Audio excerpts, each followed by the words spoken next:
Firefighters and Army helicopters douse a massive blaze in Lebanon's largest pine forest. Authorities say the fire could be deliberate as the country braces for another summer of fires. More details on this later in the news. Good evening. I'm CJ Hirro. And I'm Ricci, Alagao, Flores. This is Mata ng Agila International.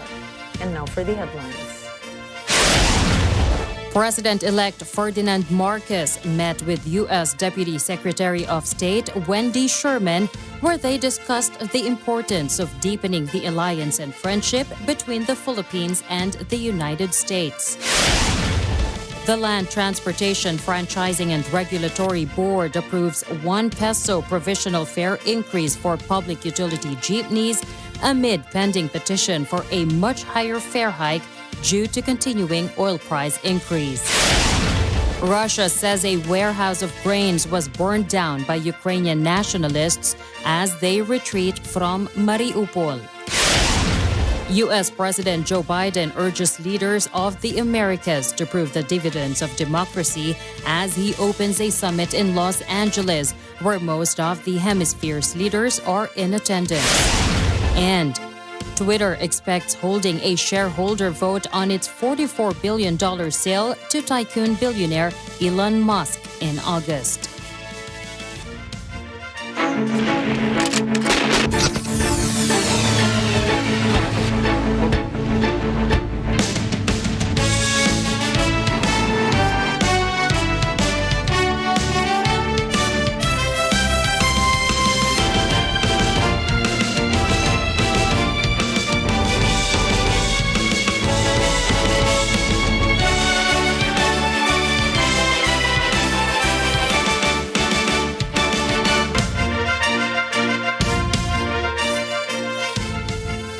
Thousands of police personnel will be deployed to ensure the security of the inauguration of President-elect Ferdinand Marcos Jr. Madrin Villar Moratillo reports. More than 10,000 police personnel will be deployed to the National Museum for the inauguration of President-elect Ferdinand Marcos Jr. PNP Chief General Vicente Danao assured the public that strict security will be implemented during the inauguration on June 30. Danao said this during his attendance at the inauguration of the new Station 2 precinct of the Manila Police District. The police will also implement the no-fly and no-drone zone on that day. Advising attendees against bringing bags, Danao reminded them to use transparent ones if unavoidable. Paalala din po natin sa ating pong mga pupunta o dadalo sa inaugurasyon na bawal po ang backpack as early as now. Sinasabi na po natin, bawal po ang any concealed bags na hindi po nakikita yung loob. Kung pwede, wag na po kayong magdala. Dalahin na lang po ninyo, pamaypay. Kasi medyo may kainitan po yan dahil alas 12 ng tanghali. And then yung canisters po, yung lalagyan ng tubig, kung pwede po, puro po siya. Kung kaya niyong magdala ng plastic na lang, di mas maganda. O kaya yung transparent materials po ang gagamitin lang. So lahat po yan, para hindi po kayo maistorbo, wag na lang po kayo magdala. Danao also discouraged the public from going to the National Museum. Instead, he said they could watch the inauguration rites on television. There will be a strict implementation po. Yung pong wala pong mga IDs or invitations will not be entertained or will not be be nearer than the VIP. So kung wala naman po tayong edi sa TV na lang po siguro tayo manood. Kung hindi naman po tayo personally invited, mas maganda po siguro. It will be safer for all of us to just stay at home and just watch the TV. Danao reported that the PNP has not monitored any serious threat made against the inauguration day except those who plan to rally on that day. So far, wala naman po tayong serious threat, except lang yung paisa-isa na sinasabing baka mag-rally. Sabi ko nga po, mainit po mag-rally sa totoo lang. Please stay at home na lang. Yung mga kabataan naman, wag po tayo magpapaudyok, wag po tayo magpapaloko. At saka yung mga nang-uudyok po naman, I'm giving you a stern warning. Okay? to please stop. We have a freedom of expression, tama po yan. Pero may hangganan po yan. Okay, lalo na po pagka nanggugulo na kayo at you will be challenging the authority of the police, definitely we will apprehend you. As for the local government unit of Manila, Mayor Isko Moreno guaranteed full cooperation, committing to provide whatever assistance other authorities may need. Madeline Villar Moratillo reporting for Mata ng Agila International. Trusted, connected, on point. The highest-ranking State Department official of the United States is the latest to pay a visit to President-elect Ferdinand Marcos Jr. For the details, here's Eden Santos. U.S. Deputy Secretary of State Wendy Sherman met with President-elect Ferdinand Marcos Jr. today after his victorious win in the last national and local elections. In a tweet, Sherman says she was pleased to meet and congratulate Marcos. The two officials discussed how to beef up the alliance between the Philippines and the U.S. They talk about the economy, human rights, and preserving a free and open Indo-Pacific. Sherman also paid a courtesy call to Foreign Affairs Secretary Teodoro Locsin Jr. The DFA in a tweet says the U.S. official is in the country to meet with executives from the outgoing and incoming administrations with the aim of strengthening ties between the two countries. Eden Santos reporting for Mata ng Agila International. Trusted, connected, on point. The Land Transportation Franchising and Regulatory Board, or LTFRB, has approved a 1 peso provisional fare increase effective in 3 regions. The fare hike covers all public utility jeepneys in Metro Manila, Central Luzon, and Southern Tagalog regions. In its resolution, LTFRB says the provisional fare increase is the answer to big-time oil price hikes. Based on the latest oil price increase, at least 6 pesos and 50 centavos per liter was added to the prices of crude and gasoline. The LTFRB clarified that the provisional fare increase is apart from the pending petition for a fare hike by various transport groups. The transport sector is asking for a 5 to 6 peso fare hike. The LTFRB also reminded PUJs that discounts for students, senior citizens, and persons with disability are still in effect. The agency vowed to continue providing assistance for drivers, operators, and even commuters affected by the oil price hike and the COVID-19 pandemic. Malacanang has ordered the Trade and Industry Department to monitor the prices of basic necessities and prime commodities. Here's Vic Samintak to tell us more. The Duterte administration has directed the Department of Trade and Industry to monitor the prices of prime commodities. Malacanang made the directive following reports that the country's inflation rate hit 5.4% in May. Presidential spokesman Martin Andanar said the rise in the prices of goods was due to the continuous increase in fuel costs. Andanar noted that the prices of goods should not be hiked without the knowledge and approval of DTI. He added that the government was continuously looking for measures to unburden the people of the massive effects of oil price hikes. Andanar mentioned some of the measures taken by the government to help the people, such as providing free rides in public utility vehicles, distributing fuel subsidies to the transport sector, and implementing a wage hike approved by the Regional Wage and Productivity Board.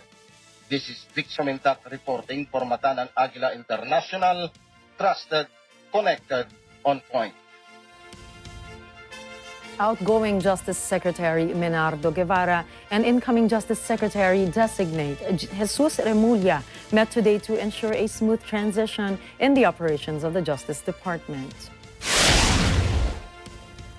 Attending the meeting were officials that Remulla will be bringing in as his team, including Foreign Affairs Undersecretary Brigido Dulay and Attorney Jesse Andres.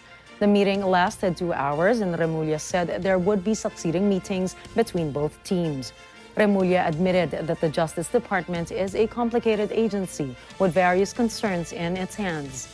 He promised to continue some of the existing programs of the department and prioritize various matters. We may ask for a second one kasi masalimuot talaga ang problema ng sistema na kailangan natin isaayos. At talaga nakakatuwa naman na pinaghandaan nila na bigyan kami ng mga impormasyon na nauukol sa mga suliranin na sumasambalot sa ating sistema ng justisya.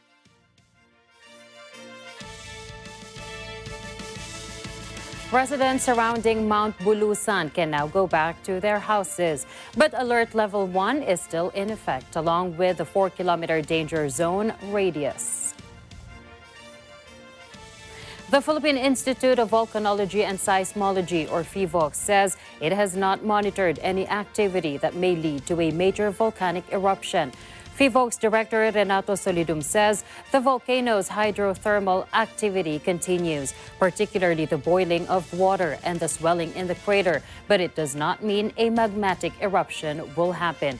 In the last 24 hours, PHIVOLCS recorded 5 volcanic earthquakes at Mount Bulusan, which is lower than previous days. The Sandigan Bayan has found Surigao del Norte or Surigao del Sur representative and former Local Water Utilities Administration Chairman Prospero Pichay Jr. guilty on 3 counts of graft. He was accused of misusing LWUA's 780 million peso funds in 2009.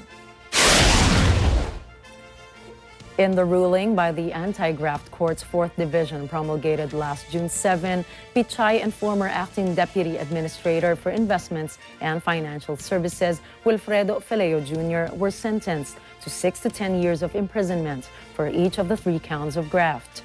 The 2 were also perpetually disqualified from public office.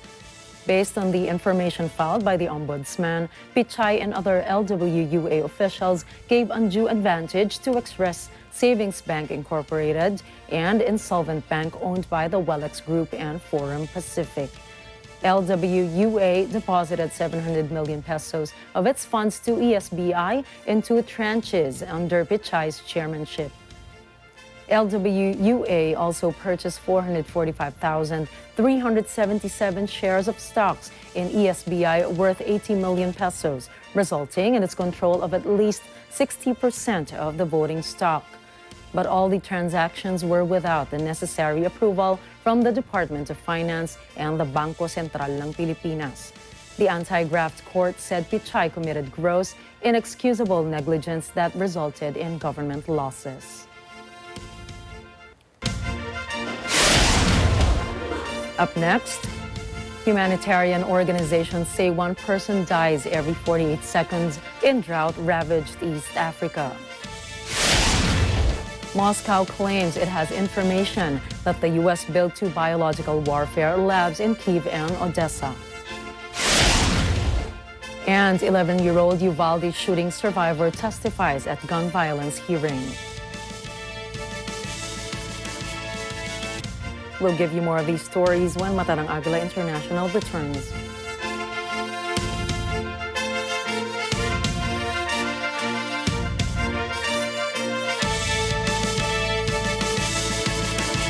Araw-araw may bagong kaalaman. Dahil sa Tony Knows, Everybody Knows! Your Kuya Tony Petgaba na hindi naubusan ng tips. Siyempre, from DIY to life hacks, sagot ko na yan. Saan ka pa? Let's all play together. Let's have fun together. Tara na, sumali at makigulo sa aming Kada Challenge. Sa kada umaga, kompleto na ang inyong umaga.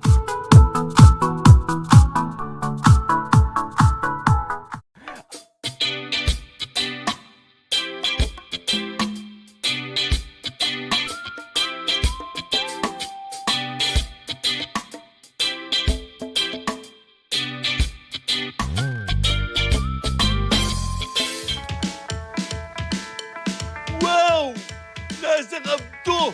Cut! Rep! Pagsabihan mo naman to! Bakit? Eh, dinidepensahan ako eh! Oh, bakit na naman depensa niya? Eh, yun na nga eh! Kakampi ko yan eh!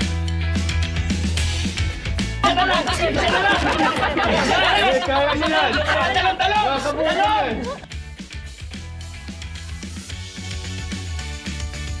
I am Ria Atayde at napakasarap kumain at makibanding dito sa Lutong Daza. Looking for you soon, only on Net25.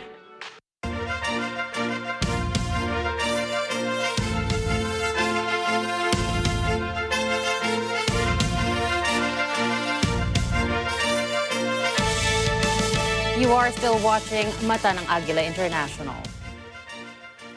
After the rains failed for a fourth consecutive season last month, UN aid agencies and meteorologists warned that a famine was looming in Somalia, Kenya, and Ethiopia.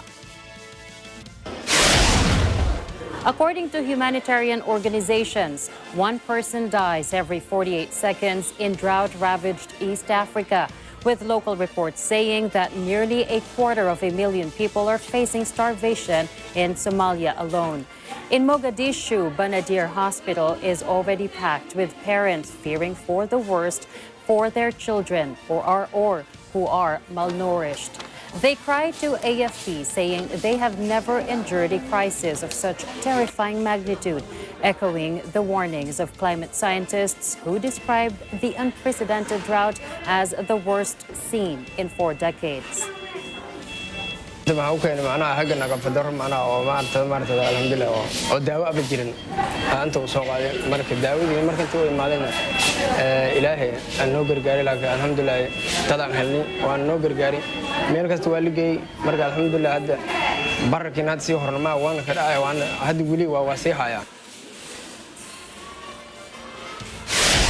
Health workers are also overwhelmed with the number of patients arriving at hospitals, leading to a shortage of beds on some days.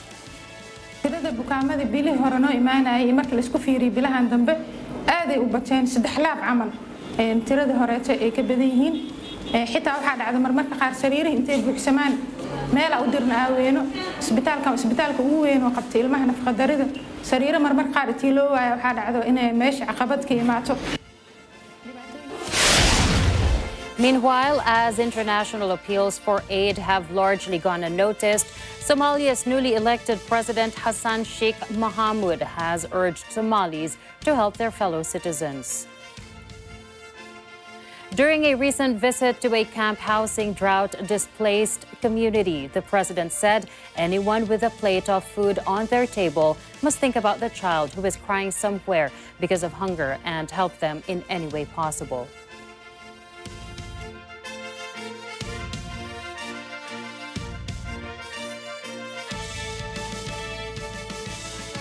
Nationalist Battalion has burned at least 50,000 tons of corn and wheat as they were retreating.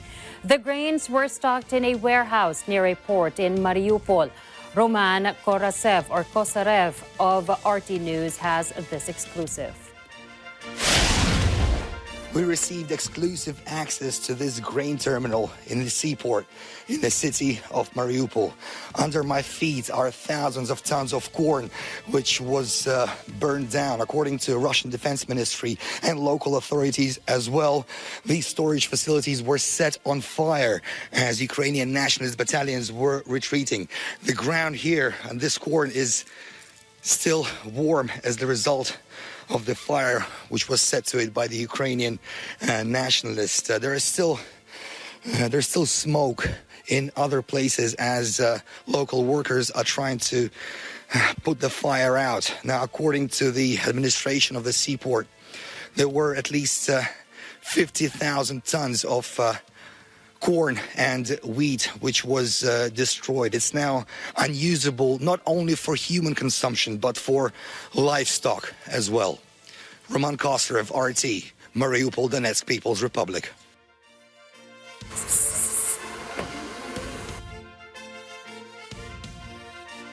Russian Foreign Minister Sergei Lavrov said Moscow has information that the United States built 2 biological warfare labs in Kyiv and Odessa. In a meeting, Lavrov claimed that the Pentagon was preoccupied with chemical and biological installation in Ukraine. He added that the U.S. had been developing pathogens in Kyiv and Odessa, but now the Americans are concerned about how they may lose control of their labs. The foreign minister further commented that the CIA has been on the ground, training the Ukrainian army not to wage war with Poland.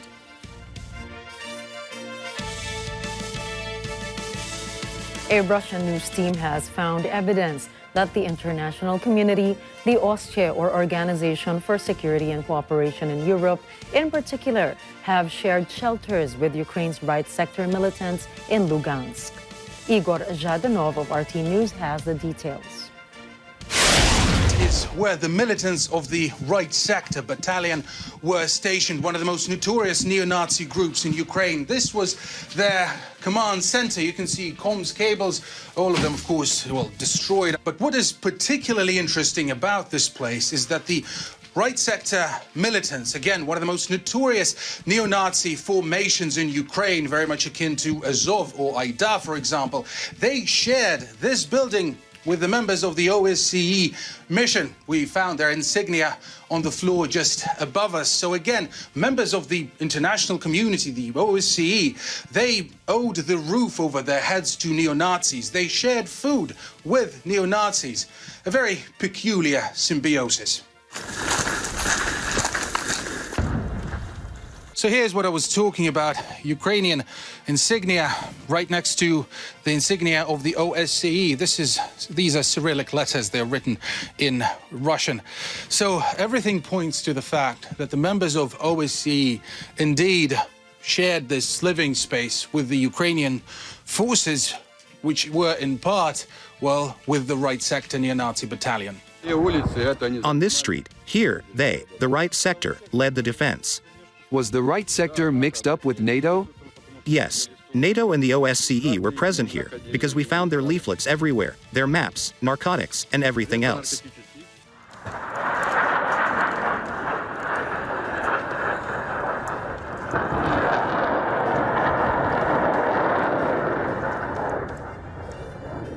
And this is an internal report of OSCE dated 2016, detailing some very inhumane approach of the Ukrainian military towards civilians. Since 2014, Ukraine armed forces have been occupying civilian houses in the area of Shorter Street. Booby traps and mines were also placed in this area, which have led to numerous civilian casualties.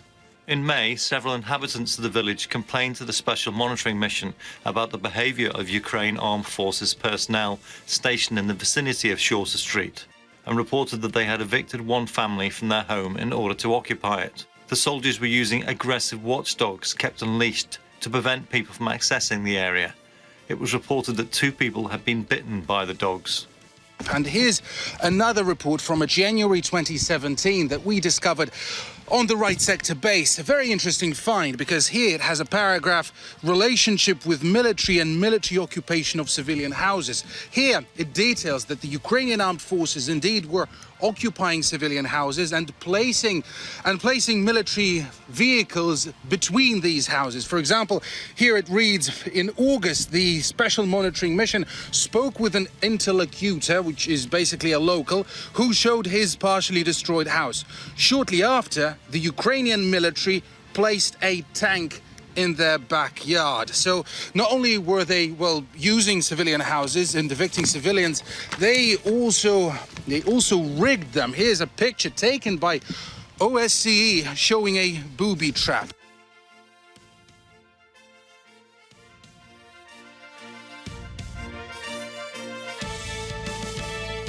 U.S. President Joe Biden urges leaders of the Americas to prove the dividends of democracy as he opens a summit in Los Angeles, where most of the hemisphere's leaders are in attendance. We meet again today in a moment when democracy is under assault around the world. Let us unite again and renew our conviction that democracy is not only the defining feature of American histories, but the essential ingredient to America's futures. The U.S. leader welcomes regional leaders to a theater in the downtown of the entertainment capital with a choreographed dance routine produced by Emilio Estefan. The region's top people will meet for 2 days, focusing on migration, climate change, and food security. Mexico's president has declined an invitation over the U.S.'s refusal to invite the leaders of Cuba, Nicaragua, and Venezuela. The reason being they are not democratic. Biden says the region is large and diverse and does not always agree on everything. White House Press Secretary Karine Jean-Pierre went on a confusing tangent when asked about Brazilian President Jair Bolsonaro potentially taking part in the upcoming Americas Summit in Los Angeles. Mia Villa reports. It seems White House Press Secretary Karine Jean-Pierre does not understand the difference between Venezuela and Brazil during a press briefing. One journalist asked about the meeting between U.S. President Joe Biden and Brazilian President Jair Bolsonaro, to which she replied that the U.S. recognizes Juan Guaido as the interim president of Venezuela. The president's meeting with President Bolsonaro of Brazil. The AP is reporting that the Brazilian government, President Bolsonaro, wanted concessions from the president for that meeting and for his attendance at the Summit of the Americas, that he wouldn't bring up Bolsonaro's casting doubts about Brazil's election system, as well as environmental concerns in the Amazon. Can you confirm that report? I cannot confirm that report. The president is looking forward to leaving tomorrow to head to the summit that we are hosting. I can say this: the United States continues to recognize Juan Guaido as the interim president of Venezuela. That said, while the interim government was not invited to participate in the main summit, they are welcome to participate in all three stakeholder forums and other events. The international community criticized Biden's decision to exclude 3 Latin American countries, Cuba, Nicaragua, and Brazil, in the Summit of the Americas. Furthermore, the presidents of Mexico, Bolivia, and Honduras have rejected the U.S. invitation. This is Mia Villa reporting for Agila International. Trusted, connected, on point. A 29-year-old man plowed into a crowd of people in Berlin, killing a teacher and injuring 14 of her students, according to German officials. Police identified the driver as a German-Armenian man whose vehicle eventually smashed a perfume shop window. He was immediately seized by bystanders and handed over to the authorities for detention. Local media said that the teacher was escorting a class of 10th grade students, most likely aged 16 and 17-year-olds, when the driver suddenly rammed into them. The horrifying incident revived memories of 2016, when a man in the same area of Berlin hijacked a truck, drove into a crowded market, and killed 12 people. Some compelling testimony from an 11-year-old survivor of the school shooting in Uvalde, Texas. 11-year-old Mia Cerillo told a House Oversight Committee in Washington how she smeared herself with her murdered friend's blood to play dead while a gunman roamed through the school. The 4th grade student at Brobb Elementary in Uvalde gave her testimony in a recorded video. He shot my friend that was next to me. And I thought he was going to come back to the room, so I grabbed the blood and I put it all over me. And what did you do then when you put the blood on yourself? Just stay quiet, and then I got my teacher's phone and called 911. And what did you tell 911? I told her that we need help and to send the police in our classroom.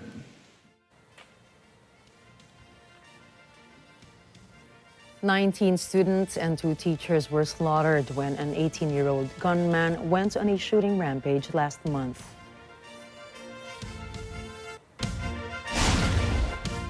Up. A child is missing after an air ambulance crashed in Indonesian jungle. Shanghai to lock down and test 2.7 million as COVID fears linger. And a wildfire burns Lebanon's largest pine forest.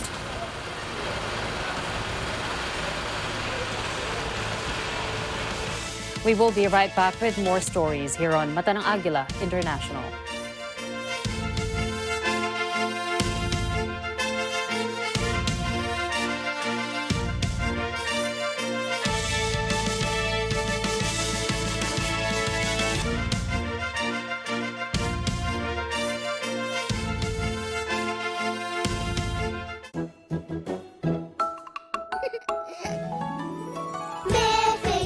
A sweet little bunny, Miffy. A smart little bunny, Miffy. A cute little bunny, Miffy. It always feels sunny with Miffy. Sundays at 10 a.m. dito lang sa Net 25.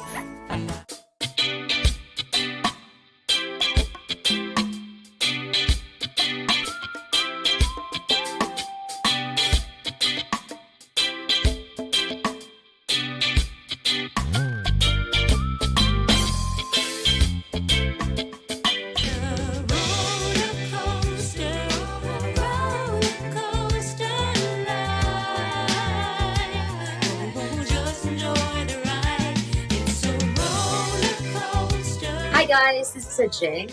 I'd like to invite you to catch me on Letters and Music on air and online this coming Saturday, 1 to 2 p.m. right here on Net 25. See you!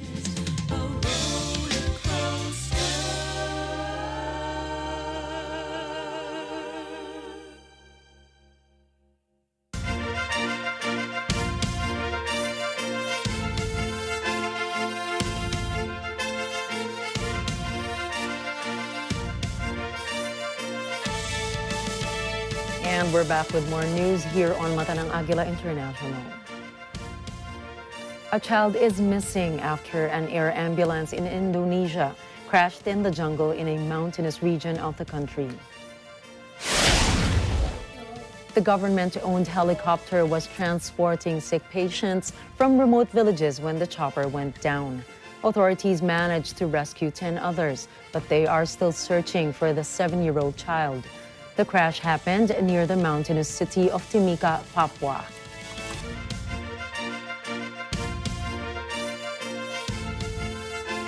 United Nations Chief Antonio Guterres says the Ukraine war's impact on food security, energy, and finance is systemic, severe, and speeding up. Guterres warns that the war is amplifying the consequences of the many other crises the world faces. 3 months into the Russian invasion of Ukraine, we face a new reality. For those on the ground, every day brings new bloodshed and suffering. And for people around the world, the war, together with the other crises, is threatening to unleash an unprecedented wave of hunger and destitution, leaving social and economic chaos in its wake. Calling for the war to end, the UN chief noted that while this year's food crisis is about lack of access, next year's could be about lack of food. City authorities said Shanghai will lock down a district of 2.7 million people to conduct mass coronavirus testing as the Chinese metropolis struggles to fully emerge from punishing curbs. The southwestern district of Minhang will be placed under closed management and all residents will be tested. District authorities said the closure will be lifted after samples have been collected, but failed to give a specific time or date. The statement also did not say what COVID measures would be imposed if any district residents test positive. Under China's stringent zero-COVID approach, all positive cases are isolated. Close contacts, normally including the entire building or community where they live, are subjected to quarantine. Boris Johnson will set out ideas to boost home ownership, including allowing benefits to cover mortgage payments in a speech aimed at relaunching his leadership. The Prime Minister has recently survived a no-confidence vote among his own MPs. Here's Ryan Florentino to bring us the details. Prime Minister Boris Johnson will outline plans to tackle Britain's cost of living crisis as he seeks to move on from a damaging series of scandals and confidence votes called by his MPs. Johnson won the vote, with 40% of his own side refusing to back him. The Conservative leader faced Parliament for the first time since surviving the vote, which commentators said had left his scandal-tainted premiership still in peril. Johnson has called 211 to 148 victory decisive and wants to move on from repeated calls for him to resign over the Partygate scandal about lockdown breaching parties. As for jobs, I'm getting on with mine, he reiterated in the Commons after defending his government's record on employment. Part of the reset includes a speech in northwest England to set out a clear vision to continue to tackle the rising cost of living, his Down Street office said. We have the tools we need to get on top of rising prices, and while it's not going to be quick or easy, you can be confident that things will get better, that we will emerge from this a strong country with a healthy economy. His victory in the vote provides his last chance to get his act together.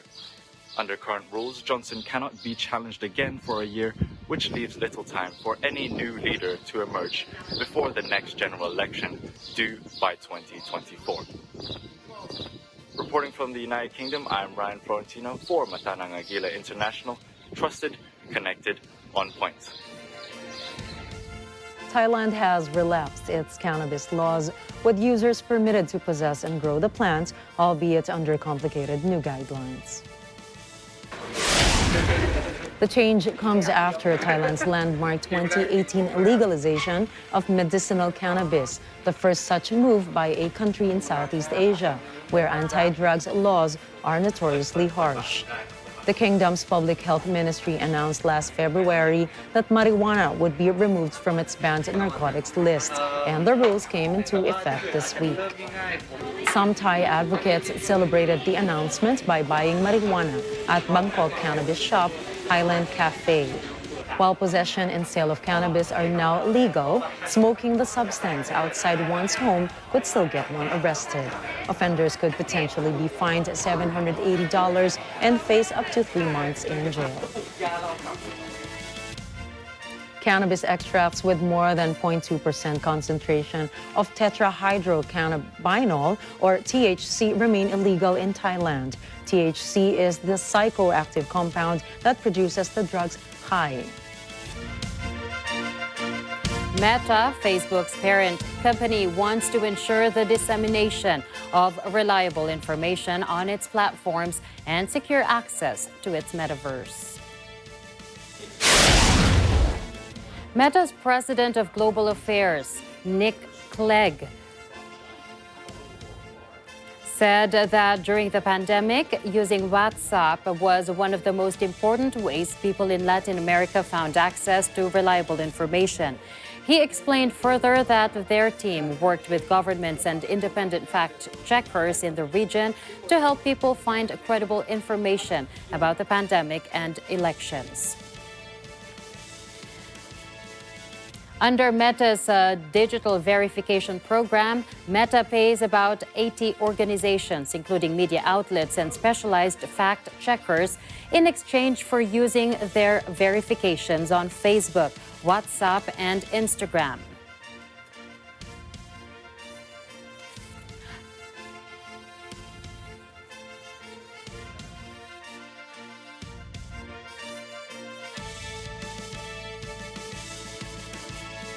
Firstly, to make sure that people feel safe when they use our services, and that when our services are used in elections and times of heightened debate, that we play a responsible role in making sure that people have access to authoritative information. Content rated as fake reaches a smaller audience, with Meta users receiving an explanation of why the post is misleading. Colonel Sanders is facing a mutiny after KFC customers in Australia were told that due to the sharp lettuce price hikes and shortages, a lettuce cabbage blend will be used instead. In Sydney and Melbourne, a head of iceberg lettuce has shot up from $2 to over $8, but KFC has blamed shortages caused by flooding in the east of Australia. The reaction has been less than sympathetic, as customers complained that the lettuce cabbage blend is less than finger-licking good. One Twitter user slammed KFC's move as a weird choice, and another claimed it feels like a sign of the apocalypse.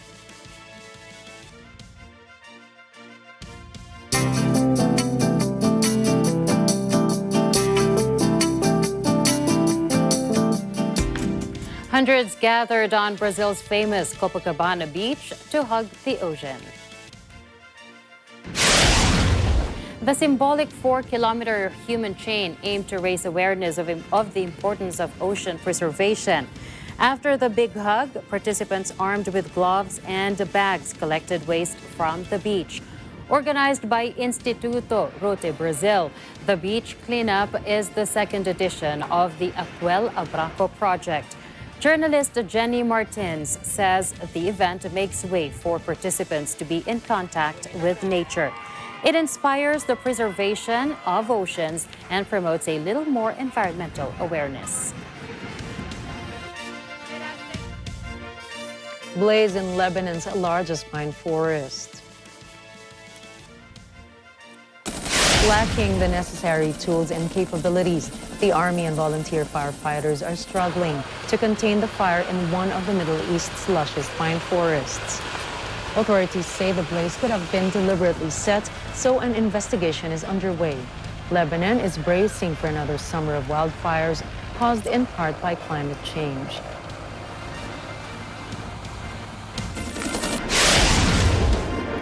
Later on Mata ng Agila International, Twitter set to hold a shareholder vote in August on its $44 billion deal with Elon Musk. Disney unveils first look at live-action Pinocchio.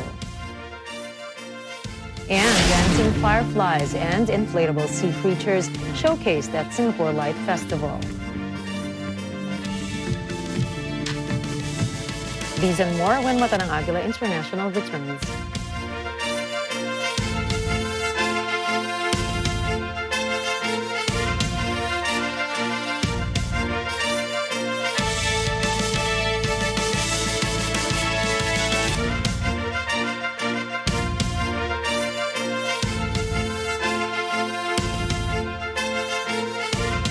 Morning show na always nagbibigay ng ngiti at saya sa bawat kada all over the world. Tara na't ma-inspire at ma-amaze sa kwento ng mga bawat kada na nagwagi sa anumang hamon at pagsubok ng buhay. Itago na mga remote control at tumambay lang dito sa paborito niyong barkada sa umaga, ang Kada Umaga! Dahil kayo ang bida dito.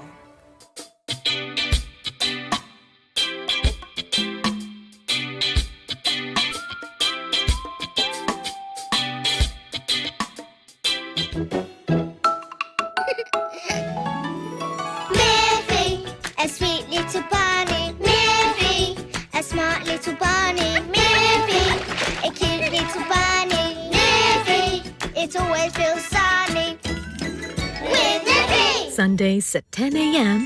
dito lang sa Net 25. Panalo tayo pag together, walang talo pag together. Let's stand together sa Net 25. Did I let you go too easy? It felt good to be bad, don't feel good saying you're sad. Never felt the pain in my chest, I feel now. Hey, I'm John Guelas. Catch me on Letters and Music on air and online this Saturday, June 11th from 1 p.m. to 2 p.m. Only here on Net 25. See ya.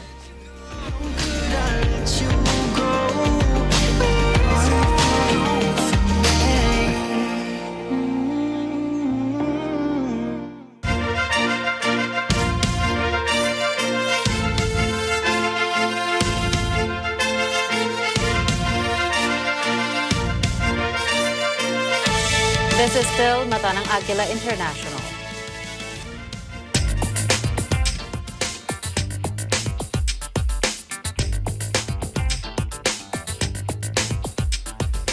Twitter is expecting to hold a shareholder vote on its $44 billion sale to tycoon Elon Musk as soon as early August. The social media company's top executives told their employees this week. Musk's acquisition of Twitter is one of the largest leveraged buyouts in history, as the chart shows on Statista's website. The SEC filing revealed that Musk had become Twitter's largest shareholder last April 4. The assumption then was that Musk would probably join Twitter's board and try to make his voice heard that way. But that option fell, and Musk doubled down on his mission to improve and fix Twitter. Though Musk's lawyers warned Twitter that he might walk away if it fails to provide the data he seeks on spam and fake accounts, the firm appears to be intent on executing the sale. The European Parliament has voted to outlaw carbon dioxide emitting vehicles by 2035. That means motorists will have to buy electric vehicles in the future. Conservatives were unable to push through amendments that would allow the sales of hybrid vehicles to continue. Meanwhile, an ambitious attempt by the Greens to bring the deadline forward to 2030 also failed. Cars currently account for 12% of greenhouse gases in the 27-member European Union. The transportation sector as a whole contributes a quarter of all CO2 emissions.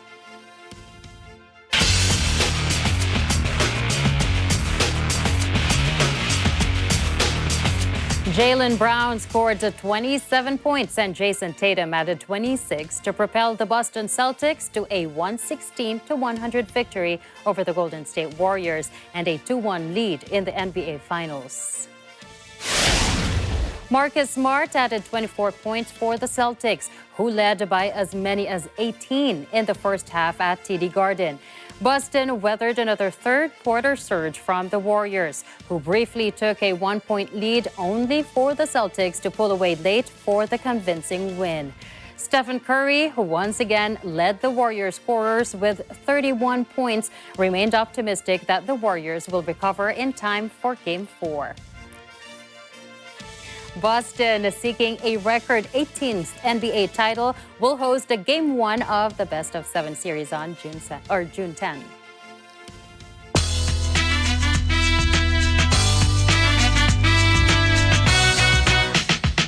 Brad Pitt has accused Angelina Jolie of seeking to inflict harm on him by selling her 50% stake in their French vineyard to a Russian oligarch with poisonous associations and intentions.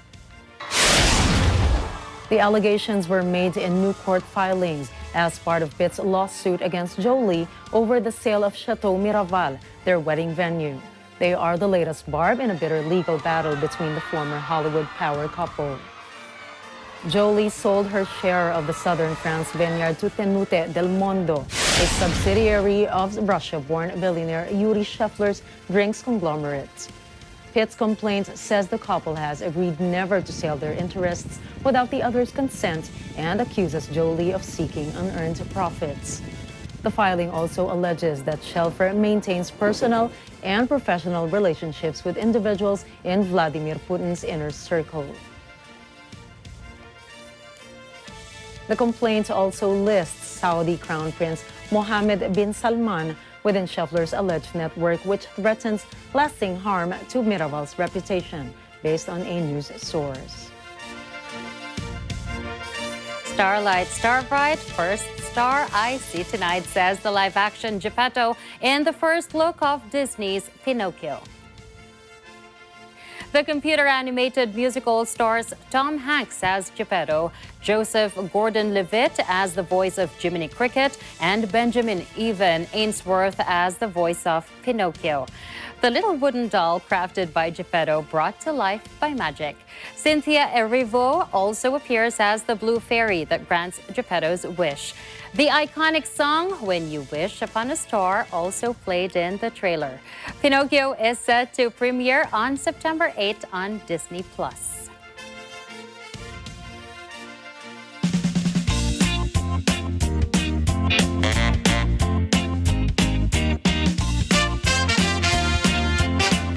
One of the 7 natural wonders of the world has been reopened to tourists.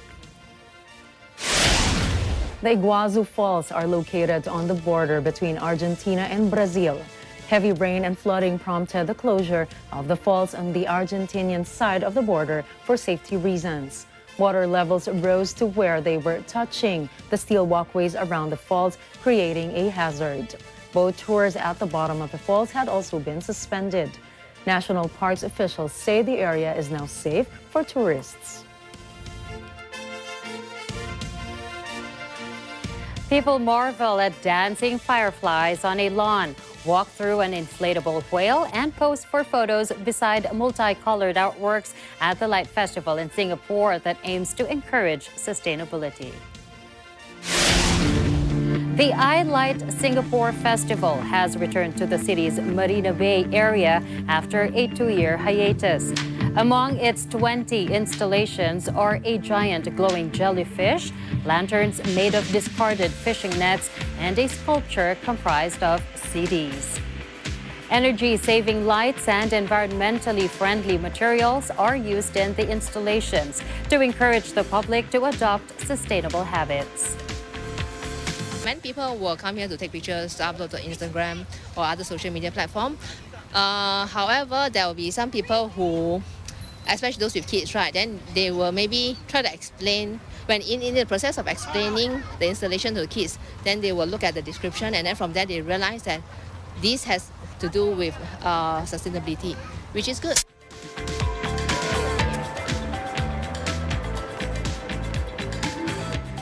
However, some visitors remain skeptical of the festival's effectiveness to relay an environmental message.